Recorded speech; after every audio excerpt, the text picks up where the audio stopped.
Ganga versus मंगा। एक दिन मंगा अपनी कुर्सी में बैठकर कुछ बहुत ज्यादा सोचने लगी थी। अपनी बहू को इतना सोचते हुए देखकर, क्या हुआ मंगा, इतना ज्यादा क्या सोच रही है? कुछ नहीं सासू माँ, हमारे गांव में सब लोग मिलकर इस न्यू ईयर पर बहुत बड़े केक का कंपटीशन कर रहे हैं।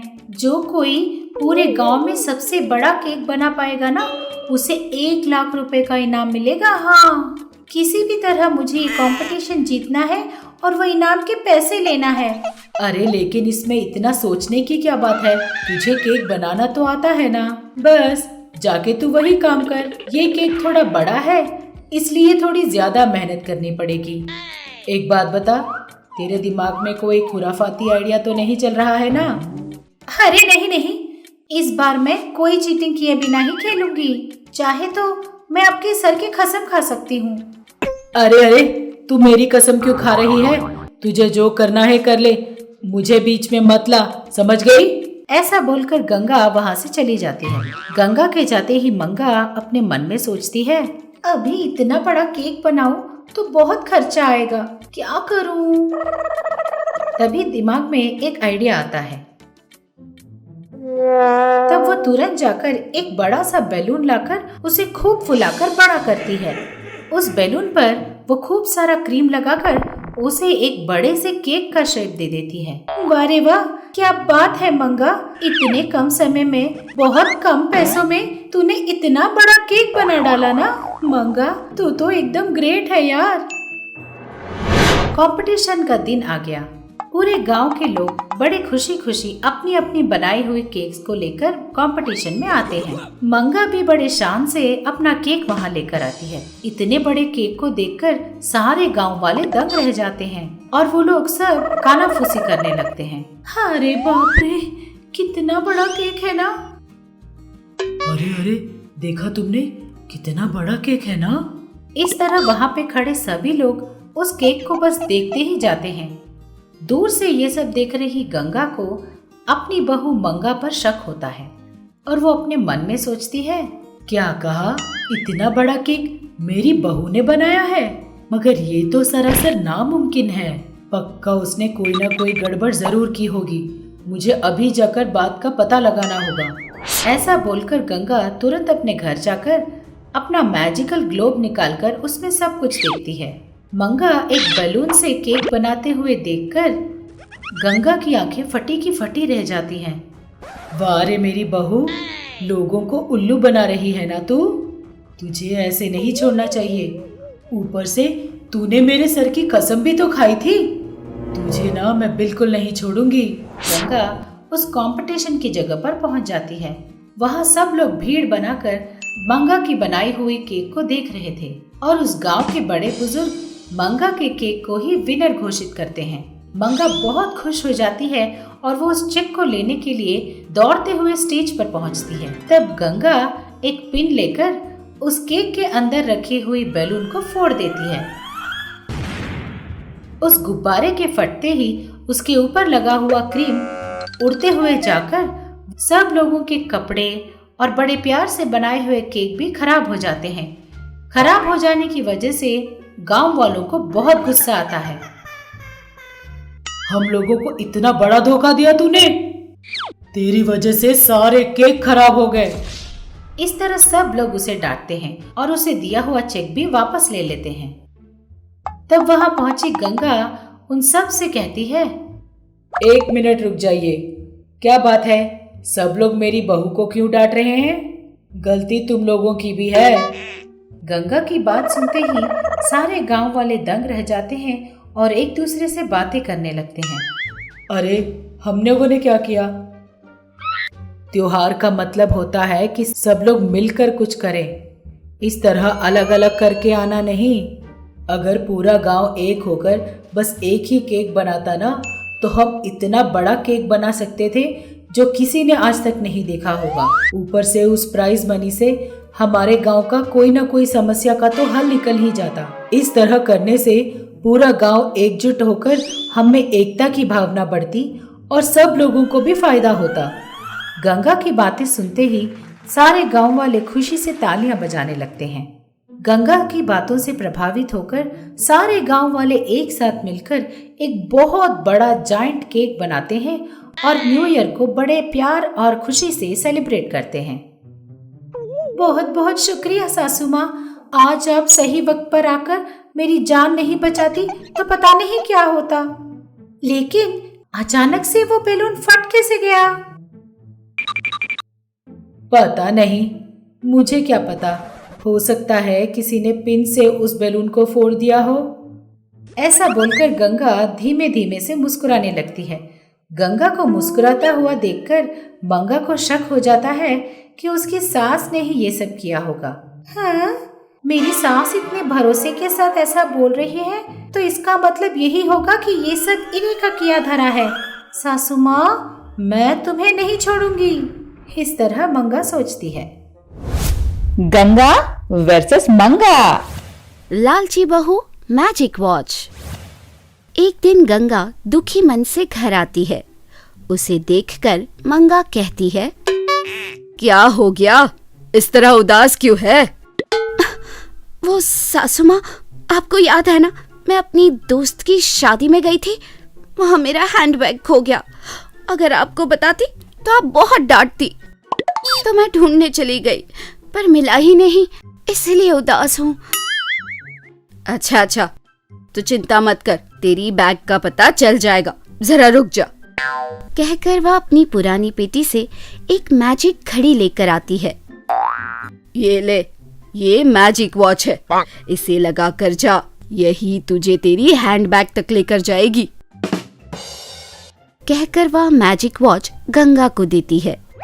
उस मैजिक वॉच को देखकर गंगा सोचती है, सच में इस मैजिक वॉच को मेरी पर्स का पता चल जाएगा। कहकर उसे अपने हाथ पर बांधती है। लगाते ही घड़ी बदल जाती है। तब गंगा उस घड़ी की ओर देखकर कहती है, मेरी खोई हुई पर्स ढूंढो। कहते ही घड़ी एक्टिवेट हो गई और गंगा को पर्स के पास ले जाने लगी। चलते चलते एक पेड़ के नीचे अपनी पर्स को देखकर गंगा बहुत खुश होती है। हाँ, आखिर मैंने अपनी बैग ढूंढ ही ली। कहकर वापस जा रही थी कि रास्ते में कमला नजर आती है। अरे कमला, कैसी है? शादी ठीक ठाक तो हो गई ना? वो क्या है ना, मैं आना तो चाहती थी पर हुआ ही नहीं। शादी तो ठीक ठाक हुई, मगर उसके बाद कोई मेरे पुश्तैनी जेवर चोरी कर गया। मेरे पति उसी वजह से परेशानी में है। यह बात सुनकर गंगा मन ही मन बहुत खुश होती है। हाय, ओह, सुनकर मुझे बहुत बुरा लगा कमला, पर सब्र से रहना। हाँ चलो, मैं चलती हूँ अब। कहकर वह चली जाती है। रास्ते में गंगा को एक आइडिया आया और उसने अपनी मैजिक वॉच से कहा, कमला के पुश्तैनी जेवर ढूंढो। कहते ही घड़ी ने गंगा को खींचकर एक पेड़ के पास ला छोड़ा। पेड़ पर एक पोटली में जेवर दिखे। उसे देखकर, इतना सोना! मेरा तो सब कुछ सासू माँ ने ले लिया। उन्होंने कहा कि जब मैं बदल जाऊंगी तब वो मुझे देंगी। इस तरह से तो मुझे इस जन्म में भी नहीं मिलेंगे। इसलिए ये गहने आज से मेरे हुए। कहकर चुपचाप सोना लेकर घर पहुंचती है। सास से बैग मिलने की बात बताती है। घड़ी सास को देती है और अंदर चली जाती है। बहू की चुप्पी से सास को उस पर शक होता है। दूसरे दिन गंगा सोना पहनकर आईने के सामने खुद को निहार रही थी। उसे देखकर मंगा ने कहा, इसके पास इतना सोना कहां से? कहीं सोने की दुकान में चोरी तो नहीं की इसने? सोचते हुए मंगा के सामने आकर पूछती है, ये गहने किसके हैं? और क्या है ये सच धज? इतने सारे गहने आए कहां से? सच बोलो। सास ने बहू से पूछा। वो चमक गई और डरने का नाटक करते हुए, वो सासू माँ, उस दिन मैं शादी में जा रही थी तो मेरे घर वालों ने भेजा है। हाँ, उस दिन आप बाहर गई थी ना, तो मैं दिखाना ही भूल गई थी, बहू ने कहा। फिर भी मंगा को उस पर शक हुआ। तभी उसने अपनी पेटी से मैजिक ग्लोब निकाला और वो सब कुछ समझ गई। अच्छा बेटा, तेरे अच्छे के लिए जो मैंने मैजिक वॉच दी, तूने उसका ऐसा इस्तेमाल किया। अब बताती हूँ। ऐसा सोचते हुए वो गंगा के पास आती है। ये क्या बहू, दिखाओ तो जरा, लगता है तुम्हारे घर वालों ने झूठा सोना दिया है। क्या ये असली सोना नहीं है?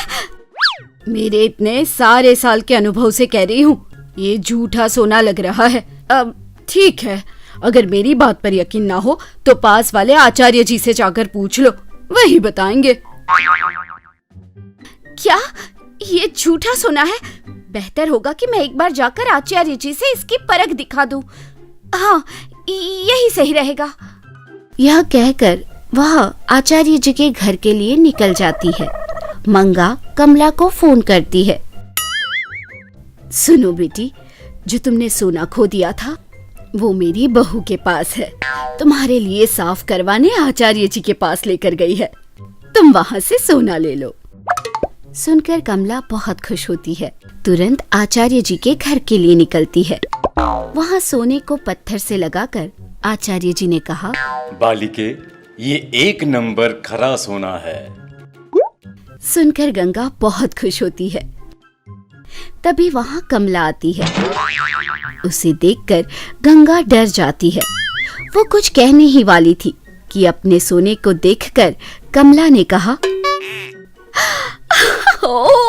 मेरा सोना सही करवाकर मुझे ही देने वाली थी, दोस्त हो तो तेरे जैसी। कहकर उसने गंगा की बहुत तारीफ की।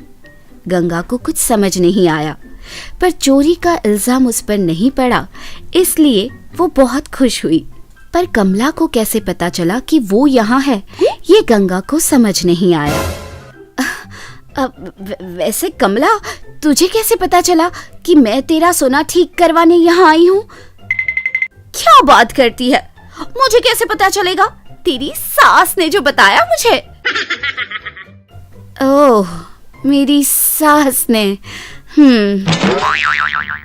तो ये उनकी चाल है। गंगा खाली हाथ हिलाते हुए घर वापस आती है। ये क्या बहू, सोने के साथ गई थी और खाली हाथ ही चली आई? भोली बनकर सासू ने पूछा। वो झूठा सोना था ना सासू माँ, इसीलिए वहीं फेंक कर आ गई। और वैसे भी मेरा असली सोना तो आपके पास है और उसे कैसे निकालना है मुझे अच्छे से पता है। मन ही मन गंगा ने सोचा। सोना खोने के गम में गंगा को देखकर मंगा भी मन ही मन मुस्कुराई। हमें यकीन है कि इस एपिसोड ने भी आपको खूब हंसाया होगा। तो देर किस बात की, बजाओ घंटी और करो सब्सक्राइब। आप गंगा के फैन हो या मंगा के, ये जरूर बताना।